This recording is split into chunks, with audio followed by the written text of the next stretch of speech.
Many students remember a greater weight being placed on reading for pleasure in elementary school than high school.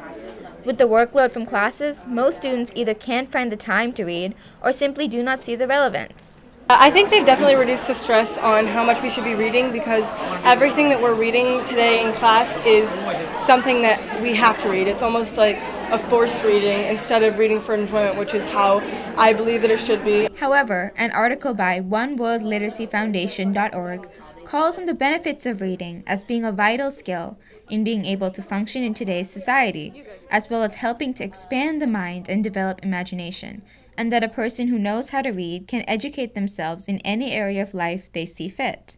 AP Lang teacher Swapna Gardner enjoys reading and sees a direct benefit in her writing due to it. I became an English teacher because I love reading so much, because I like writing so much. I like to read good writers because I start absorbing what their writing is like. Like right now I'm reading Fahrenheit 451 and his writing style is so beautiful. So I love reading that because I know after I read it for a while, I'll start using it in my own writing. So if reading holds a heavy weight on the growth and development of people of all ages, why is it seemingly disappearing from the school system? Most teachers and students chalk it up to a lack of time or the stress of impending grades.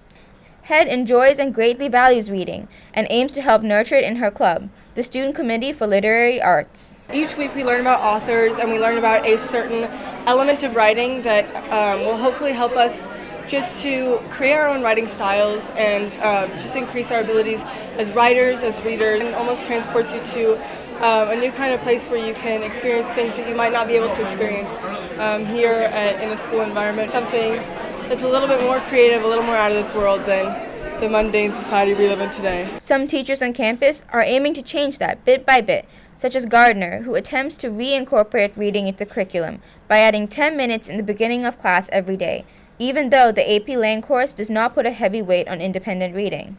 So that was something I started last year when I was teaching, and it was actually like an English teacher conference that inspired me to do it. The person that was leading the conference told us that it's important to think of reading as a skill that needs to be developed over time, and we need to practice it just as a skill.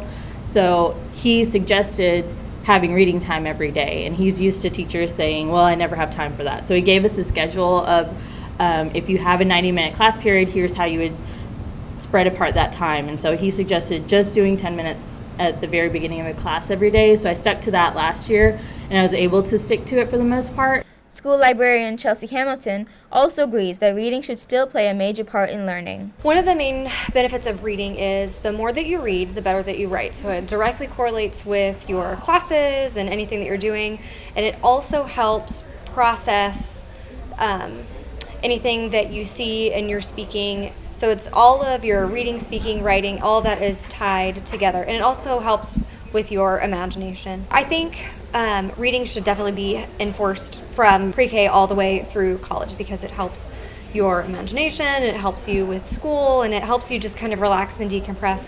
It'll really be beneficial in all of the content areas, not just English. This is Minuki Medis reporting for WTV.